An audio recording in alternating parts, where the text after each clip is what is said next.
नमस्कार। गुलिस्तान डोगरी चैनल च स्वागत है। इस वक्त की एक बड़ी बड़ी खबर लिए मैं तुंदे कन्ने रूबरू होया। वो गलांदे ना, लालच बुरी बला है। ज्यादा खाने वाले थोड़े तो भी टुरी जंदे न। इस करिए हुण दी जेहड़ी एक ब्रेकिंग न्यूज़ है वो मैं तुंदे कन्ने शेयर करने ताईं आया। जल शक्ति महकमे दे जेहड़े मुख्य इंजीनियरिंग जेहड़े मुख्य इंजीनियर है जिन्हें कि तारिक अहमद काचरू होर एग्जीक्यूटिव इंजीनियर भी आखते हैं, जेहड़े कि खास जिन्हें इंजीनियर आखे जाता है, जेहड़े मुख्य इंजीनियर उन्हें रंगे हथ वो पकड़ोइए न। उन्हें डिमांड की ही लगभग 1 लाख कोई 30,000 रुपये की। ते उन्हें किश्तें च पैसे लैने शुरू किए ते दूई किश्त लैंदे वो रंगे हथ पकड़ोइए। पहली किश्त 25,000 की ते दूई किश्त 25,000 की। हुण असेंगी ये नहीं पता कि पहली किश्त किन्नी, लगभग 1,36,000। जि'यां मैं तुसेंगी गलाया 1,36,000 गल होई ही रिश्वत की। ते उहदी सैकंड इंस्टॉलमेंट जिसी अस आखने किश्तें च आखदे आं, जिसी देते जंदे पैसे। दिक्खो, इ'नें लोकें गी एह् नहीं पता कि जेकर तुसेंगी तनखाह इन्नी शैल मिलदी है ते तुस रिश्वत खोने करदे हो ते फ्ही केई गरीबें दा खून चूसदे हो। ते एह् जेहड़ा anti corruption bureau Jammu Kashmir उन्हें एह् छापा मारियै रंगे हत्थ पकड़ेआ ते केह् इज्जत रेही उस इंजीनियर दी जिसी शैल तनखाह मिलदी है, शैल बत्ता मिलदा है, हर महीने किश ना किश होर भी बड़ियां इंदे कन्नै डिमांडां होंदियां न, ओह् सारियां पूरियां करदी है गौरमेंट। फ्ही भी एह् ओह् गलांदे ना कि ज्यादा खाने वाला थोड़े शा भी जंदा। लालच बड़ी बुरी बला है ते इ'नें लालच कीती ते लालच इंदे अग्गे आई गेई। हुण ओह् रंगे हत्थ पकड़ोइए न कि जे छापा बज्झा। एह् इंदा नाम है, तुसें जि'यां दस्सेआ, तारिक अहमद काचरू होर न। एह् जेहड़े जि'नें मतलब दिक्खो पोस्ट केह्ड़ी होंदी,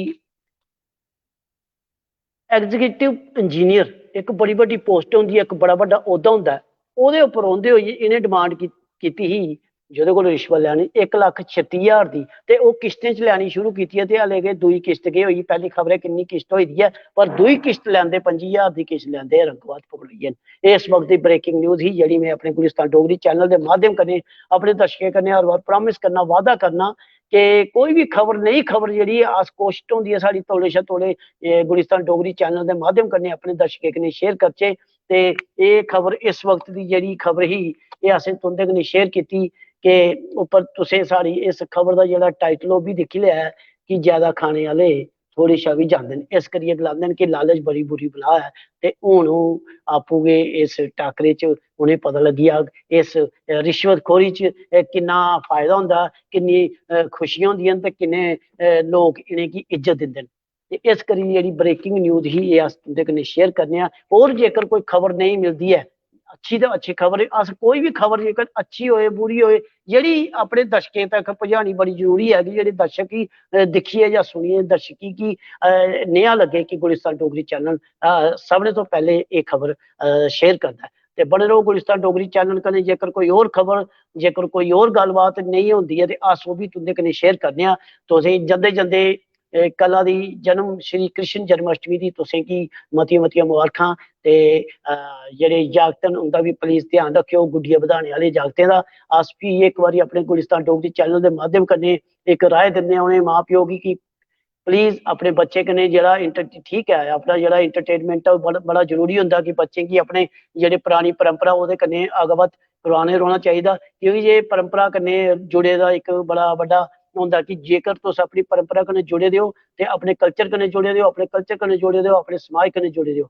ते फ्ही की जे किश जि'यां मेरा एह् गलांदे कि मैं पिछली बारी बी गलाया हा रक्खड़ी उप्पर कि किश लोग साढ़े जेहड़े त्योहार गी उसी फिक्का करा दे न। जि'यां चाइना एह् चाइनीज डोर चलाइयै उ'नें बड़ा फिक्का करी दित्ता साढ़ा त्योहार। ते अस सारे लोकें गी इक रिक्वेस्ट करने आं कि अपने मां प्यो दी हाजरी च गुड्डियां बधान तां कि ओह् थोड़ी हिफाजत रक्खन। ते जेकर कोई होर खबर आंदी है, जेकर होर कोई न्यूज़ आंदी है, अस ओह् बी तुंदे कन्नै शेयर करने।